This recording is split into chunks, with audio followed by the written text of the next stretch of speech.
সম্রাট ত্রিপুরাসুর এবং তার স্ত্রী প্রভাবতী দেবী। এই আসল সম্রাট ত্রিপুরাসুরের ভূমিকায় আপনাদের আলোকিত ভাষিত মহান রঙ্গমঞ্চে যিনি ছবিত্রানাট্য পরিবেশন করে দেখাবেন ইনি হলেন বাংলা, বিহার, উড়িষ্যা তথা নবগঠিত ঝাড়খণ্ড রাজ্যের স্বনাম ধন্য খ্যাতি সম্পন্ন নৃত্যশিল্পী ওস্তাদ উত্তম কুমার মাহাতো এবং তার স্ত্রী প্রভাবতী দেবীর ভূমিকা যিনি ছবিত্রানাট্য পরিবেশন করে দেখাবেন ইনি হলেন নৃত্যশিল্পী ওস্তাদ ভক্তরাম মাহাতো।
ভাই ভাই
বছরে চমৎকার বলে হয়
রাধে হরে বাচ্চা রে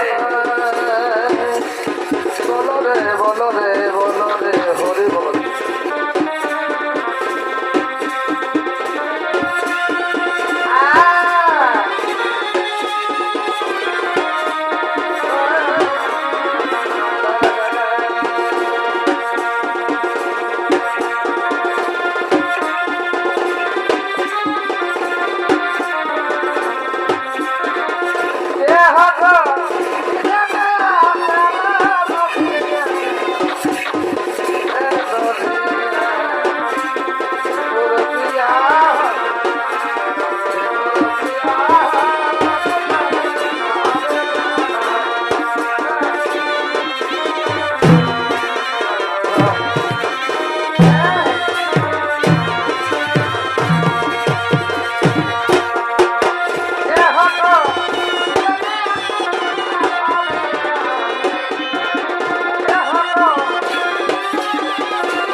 বলে ছানা প্রভাবতী দেবী আজ আমি তোমায় একটি কথা বলি এই কথাটি তুমি যত্ন সহকারে ছানা প্রভাবতী দেবী বলো না তোমার রাজ্য দেবতা আপনি তো কোনোদিন এমনি ভাবে আমায় কোনো কথা বলেননি আজ আপনি আমায় কি কথা বলবেন আমায় বলুন ছানা প্রভাবতী দেবী তুমি বর্তমানে রয়েছ গর্ভবতী তাই তোমার এই গর্ভস্থ সন্তান যাহাতে সুখে স্বাচ্ছন্দ্যে এবং নিরাপদে বড় হয়ে উঠতে পারে তার জন্য একমাত্র নিরাপদ স্থান তোমার সেই পিত্রালয়।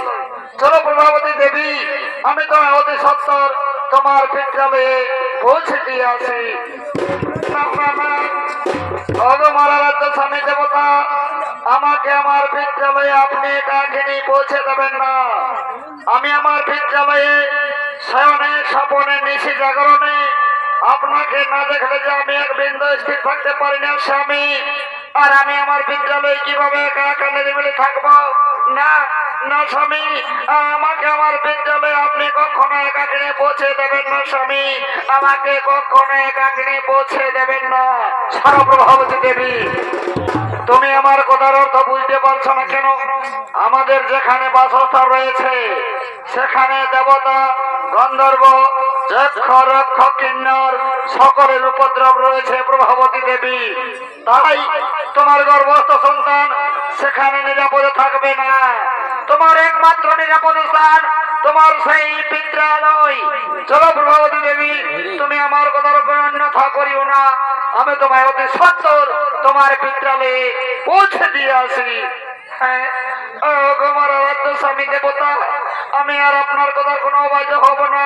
চলুন, আর বিলম্ব নয়, আমাকে আমার বিদ্যালয়ে আপনি অতি সত্তর আমাকে আমার বিদ্যালয়ে পৌঁছে দেবেন। চলো।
হয়তো এদিকে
তাই তো সখী, বলো সখী বলো, এখন আমি কি করি? এই ছোট্ট শিশুটি যখন থেকে জন্মগ্রহণ করেছে তখন থেকে সে তো শান্ত হচ্ছে না। বলো সখী, এখন এই ছোট্ট শিশুটিকে নিয়ে কোথায় যাব? আর কোনখানে গেলে আমি একে শান্ত করতে পারবো সখী? এই নাও সখী, এই নাও, তুমি যদি পারো তাকে কোন রকমে শান্ত করো। কই দেখি দেখি দেখি। ওহো, গয়াসুর গয়াসুর গয়াসুর, কাঁদিস না রে, কাঁদিস না। সোনা আমার, মানিক আমার, আমার সোনা ঠলি আর আমার রূপার ঢাকনি ওইদিকে ভাজেছিস? ওইদিকে ভাল, কত বড় বড় বেলুন এসেছে, বেলুন কিনে দিব রে। কান্দিস না, কান্দিস না, কান্দিস না। না সখী না, এ তো আমার কথায় শান্ত হওয়ার ছেলে নাই সখী। এই নাও, তুমি যদি পারো দেখে কোন রকমে শান্ত করো।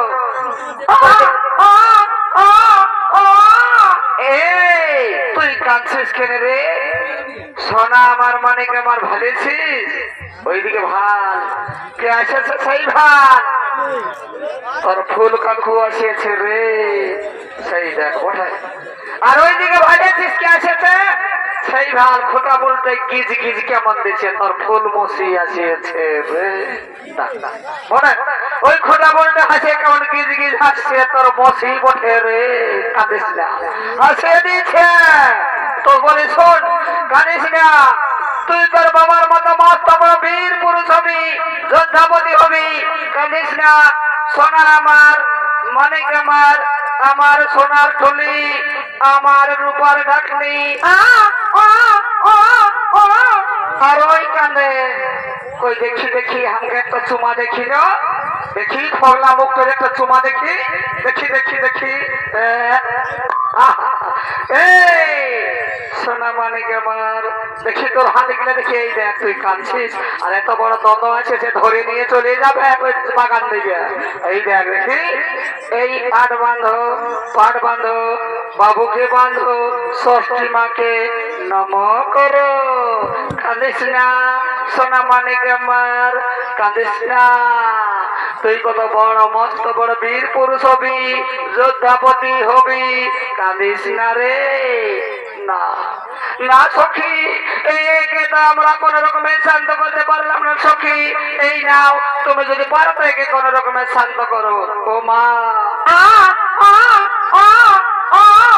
এখন এই ছোট্ট শিশুটিকে নিয়ে কোথায় যাব? আর কোনখানে গেলে আমি একে শান্ত করতে পারবো সখী? ও গো সখী, তোমরা তো খুব সুন্দর গান গাও, তাহলে একটি সুন্দর গান গাও।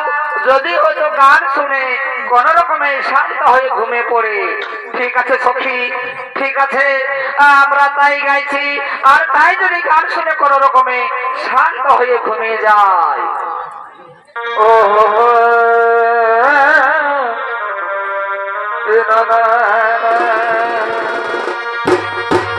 এই বাবু কাঁদিস না রে, বেলুন কিনে দিব আতুকু উবারা হলে বিহা বিহা দিব বাবু। কাঁদিস না রে, বেলুন কিনে দিব আতুকু বড় হলে বিহা বিহা দিব বাবু। কাঁদিস না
সেই ছোট্ট শিশুটিকে শান্ত করতে পারলেন না। তাই আর কাল বিলম্বে নাকি প্রয়োজন। আজ আমার পিতৃহন্তার প্রতিশোধ নেবার পূর্ণ সময় এসে গেছে। আর এই পূর্ণ সময় আজ আমি কিন্তু কোনো মতে হাতছাড়া করবো না। আজ আমি আমার পিতৃহন্তার পূর্ণ প্রতিশোধ নেব। যে আমার পিতাকে অন্যায় ভাবে মিথ্যা প্রলোভনে হত্যা করেছে তার আজ আমি চরম শাস্তি নেব। তার তপ্ত রক্তে ধৌত ধন্য করে তবেই আমি শান্তি পাবো। তাছাড়া আমি এই পৃথিবী থেকে ধরণী থেকে আমি কোনো মতে শান্তি পাবো না। আমি এই মুহূর্তে চলে যাবো। আমার আমি চরম প্রতিশোধ নেব। তাই তো কে আমায় গয়াসুর গয়াসুর বলে চিৎকার করে? কে কে আমায় গয়াসুর বলে চিৎকার করে? বাবা গয়াসুর। ও আমার গর্ভধারিণী মা, আমার মা গয়াসুর গয়াসুর বলে চিৎকার করে কোথায় ছুটে বেড়াচ্ছে। মা মা গো মা, বাবা গয়াসুর মা গো।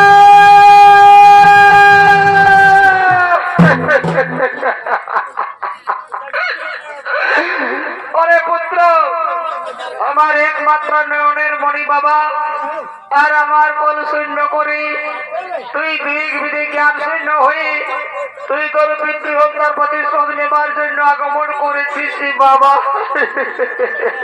না না রে পুত্র না, তুই আমাকে অন্ধ করে যাস নে বাবা। এই পৃথিবীতে আমার বলতে কেউ নেই বাবা। আমার যে একমাত্র নয়নের মণি তুই। তোর বাবা যেমন তাদের সাথে যুদ্ধে গিয়ে প্রাণ হারিয়েছেন, আর আমি তোকে 5 মাস আমি গর্ভাবস্থা থেকে আমি তোর মুখের দিকে সেই পৃথিবীতে আমি বেঁচে আছি বাবা। আমাকে ছেড়ে তুই কোথাও যাসনি বাবা। আমাকে ছেড়ে তুই যুদ্ধে যাস। মা মা গো মা, যে আমার পিতাকে অন্যায় ভাবে মিথ্যা প্রলোভনে হত্যা করেছে মা, আর আমি এই পৃথিবীর যেখানে যাই যে কোণেই যাই আমাকে শুধু নাই আমাকে ধিক্কার নিতে হয় মা। আমাকে যে কোনো লোক আমাকে যারল সন্তান বলে আমাকে ধিক্কার দেই মা। তাই আজ আমি আর সেই অপমান আমি সহ্য করতে পারি না মা গো। আমার যুদ্ধে যদি অনুমতি দাও, আমি তোমার সামনে দাঁড়িয়ে শপথ গ্রহণ করে বলছি মা গো, এই পূর্বের সূর্য পশ্চিমে উঠতে পারে, শিলাজল ভাসতে পারে, কারণে সংকেত গাইতে পারি, আর সঙ্গ সত্য হতে পারে মা, কিন্তু তোমার এই গয়াসুর কোনদিন যুদ্ধক্ষেত্র থেকে পরাজিত হয়ে আসবে না মা। আমাকে আশীর্বাদ করো মা জননী, যেন আমি যুদ্ধক্ষেত্র থেকে জয়লাভ করে আমি হাসি মুখে আমি তোমার কোলে এসে বসি মা। আমায় আশীর্বাদ করো মা জননী, আমায় একবার আশীর্বাদ করো মা। হে মা গো আশীর্বাদ করো মা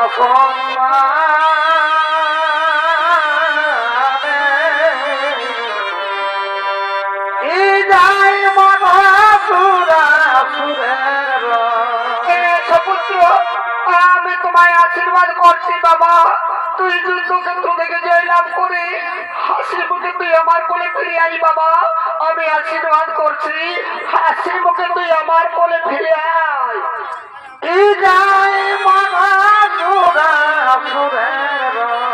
পুত্র নিজন ফিরি মাগ পুত্র বিজয় বলা আই বাবা। ইজয় মাগা সুরা সুরের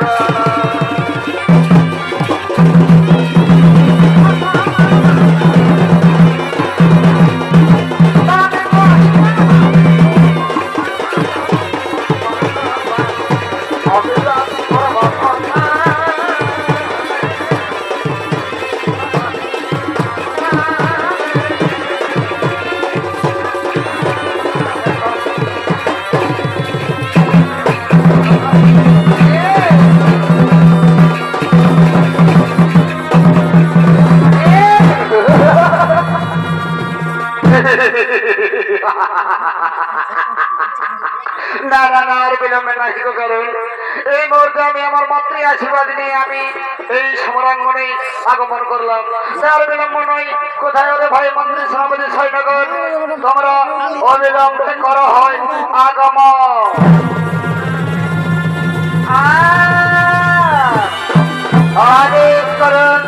আদেশ করুন প্রভু, কি কার্য করতে হইবে আমাদের আদেশ করুন। সোনার ভাই মন্ত্রী সভাপতি সৈন্যগণ মাতৃ আশীর্বাদ লয়ে গয়া চলবে নেমেছে সফরে। তার এক মুহূর্ত কাল বিলম্ব নয়, চলো আজ আমি আমার পিতৃহংকার পূর্ণ প্রতিশোধ নেব। চলো এই মুহূর্তে আমরা সোনের শিখর করিব আক্রমণ।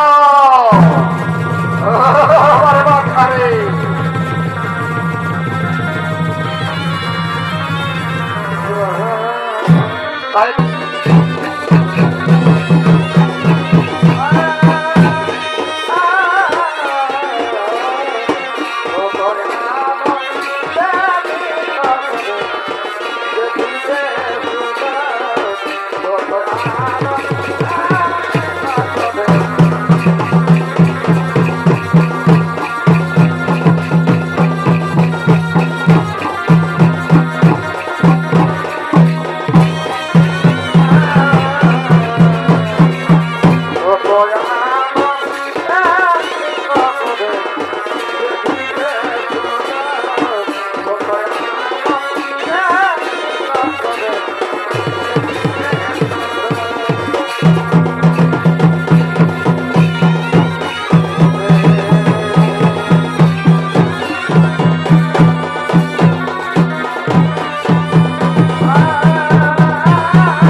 এই সময়ের ঘরে সমস্ত দেবতাগণ আনন্দে প্রবিষ্ট হয়ে আছে। এতক্ষণে ওইদিকে অসল সম্রাট গয়াসুর তাহার মাতৃ আশীর্বাদ নিয়ে আগমন করতে চলেছেন এই সময়ের শিখরে।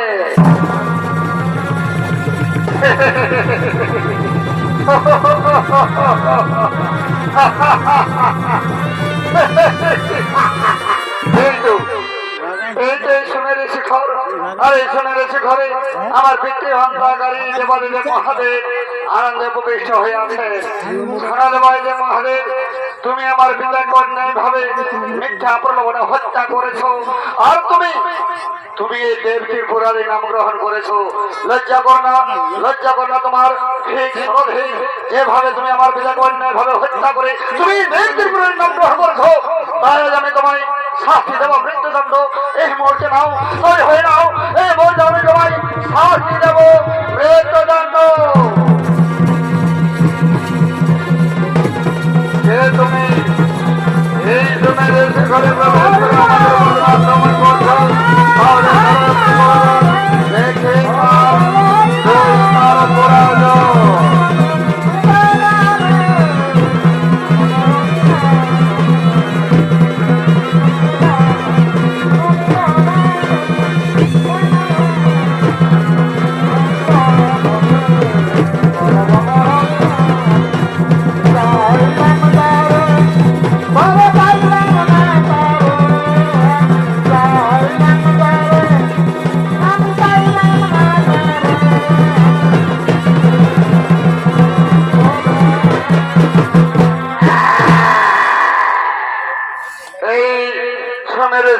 সমস্ত দেবতাগণ এইটুকু শক্তি নিয়ে দৈত্যদের সাথে সংগ্রামে এগিয়ে আছে বলে সনদ বাইরে মহাদেব এতক্ষণে তোমাদের নিয়ে যাবো সে অন্ধকার কারাগার।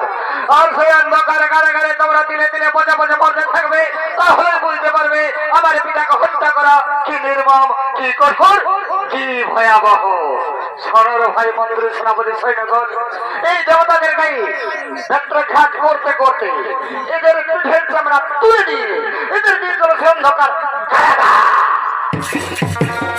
বলবো কি আমার কথা, বলি নাই বাবুর বাবার দর, বলবো কি দলালের কথা, বলি নাই বাবুর বাবার দর, রোদে বলে পালাবো খুব হাওয়া তুলে, রোদে বলে পালাবো খুব হাওয়া তুলে, রোদে বলে পালাবো। বলবো কি দলালের কথা, বলি নাই বাবুর বাবার দর, রোদে বলে পালাবো খুব হাওয়া তুলে, রোদে বলে পালাবো খুব হাওয়া তুলে।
এতক্ষণ এই অন্ধকার কারাগারে তোমরা তিলে তিলে পথে পথে মরতে থাকো, তাহলে বুঝতে পারবে আমার পিতা অসল সম্রাটের প্রয়াসকে হত্যা করা কি নির্মম, কি কঠোর, কি ভয়াবহ। আমরা তখন আসি দেওয়াই মহাদেব, আমরা তখন আসি।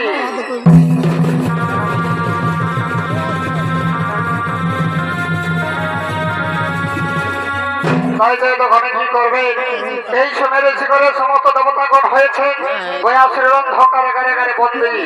তাই কি করবেন, অন্ধকার কারাগার থেকে তারা কোনো উপায় ভেবে পাচ্ছেন না, তাই তারা কোনো উপায় ভেবে না পেয়ে ওদিকে শঙ্খ চক্র গদা পদ্মধারী কিরীটভূষণ গৌরবাহন নারায়ণের স্বর্ণাপন্ন হয়েছে।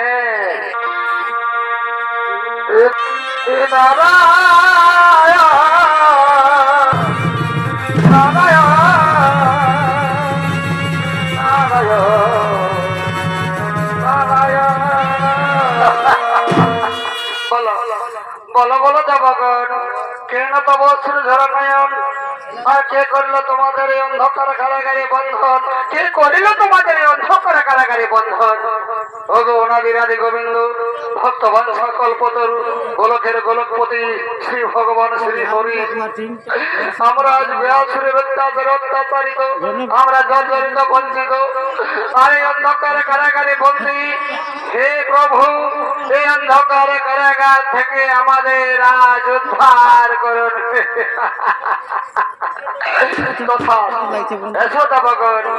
আগে তোমাদের বন্ধন মুক্ত করি, তারপর তোমরা নিজ নিজ আলয়ে করা গমন। আমি তখন দেখবো গয়াসুর সম্রাট গয়াসুরের কি শাস্তি হওয়া উচিত, তোমরা নিজ নিজ আলয়ে করা গমন।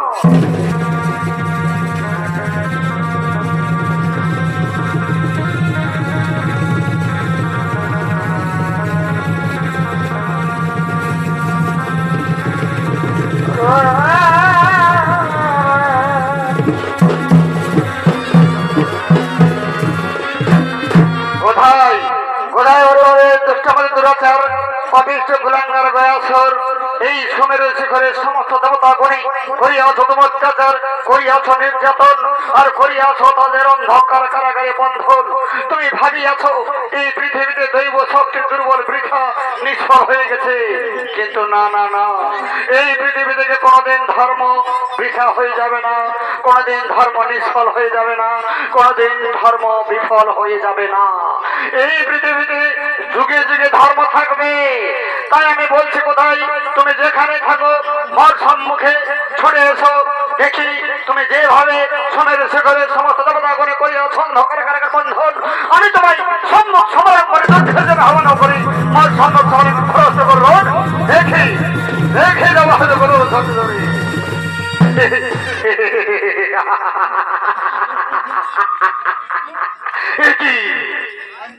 একই গোলকের গোলকপতি শ্রী হরি ভগবান আজ ভক্তের সঙ্গে এই সম্মুখ সমানাঙ্গনে বিরাজমান।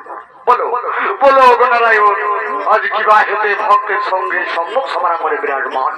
ওরে ওরে দুষ্টমতি দুরাচার ভবিষ্ঠ কুলাঙ্গার, এই সুমেরু শিখরে সমস্ত দেবতা গণে তুমি করিয়াছ অন্ধকার কারাগারে বন্ধন। তাই আর নয়, এসব আমি তোমার সম্মুখ সমানাঙ্গনে যুদ্ধের জন্য আহ্বান করিয়াছি। মোর সম্মুখ সমানাঙ্গনে ধরস্থ করুন, দেখি তো মহজ কত সবকে ধরে।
এতক্ষণ আমার পদতলে বিরাজমান কেন? তুমি চেয়ে দেখো, তুমি চেয়ে দেখো গাছর তোমার সমস্ত সৈন্য এবং আমার সমস্ত শত্রুকে এতক্ষণ আমি লসের পাহাড় বানিয়ে ফেলেছি, আমি লসের পাহাড় বানিয়ে ফেলেছি গাছর। আর এই দেখো, আমি কিন্তু তোমায় কখনো প্রাণে মারবো না। তুমি ভেবে দেখো, আমি তোমাকে তোমার পূর্বজন্মে আমি তোমায় প্রতিজ্ঞা করি, আমি প্রতিজ্ঞাবদ্ধ হয়েছিলাম যে আমি তোমায় কোনোদিন প্রাণে মারবো না। কিন্তু কিন্তু আজ থেকে আমার এই চরণ স্পর্শে তোমার সমস্ত শরীর এই পৃথিবীতে পাছান হয়ে গয়া ক্ষেত্র রূপে বিরাজিত হয়ে থাকবে। গাছুর গয়া ক্ষেত্র রূপে বিরাজিত হয়ে থাকবে। আর শোনো, তোমার এই পাছান গয়া ক্ষেত্রে ব্রাহ্মণ ক্ষত্রিয় বৈশ্য শূদ্র সমস্ত জাতি পিণ্ডদানে মুক্তি পাবে। আর যেই দিন তোমার এই পাছান গয়া ক্ষেত্রে ব্রাহ্মণ ক্ষত্রিয় বৈশ্য শূদ্র সমস্ত জাতি পিণ্ডদানে মুক্তি পাইবে না, সেই দিন তুমি এই পৃথিবীতে জাগ্রত হয়ে এই পৃথিবীকে বিনাশ করবে। ব্যাসুর এই পৃথিবীকে বিনাশ করবে, বিনাশ করবে, বিনাশ করবে। ওম যদা এই ধর্মস্য গ্লানির্ভবতি ভারত অভ্যুত্থানম ধর্মস্য তদাত্মানং সৃজম মহাম। ওম সর্বধর্মান পরিত্যজ্য মামেকং শরণং ভজ অহং তাং সর্বপাপেভ্যো মোক্ষয়িষ্যামি মা শুচৌ। ওম পবিত্রাণায় সাধনায় বিনাশায় চ দুষ্কৃতম ধর্ম সংস্থাপনার্থায় সম্ভবামি যুগে যুগে। শোনো গয়াসুর, যেদিন ধর্মের গ্লানি এবং ধর্মের অভ্যুত্থান হবে সেই দিন, সেই সময়ে, সেই মুহূর্তে আমি অবতার রূপে জন্মগ্রহণ করে আমি সেই অধর্মকে আমি বিনাশ করব।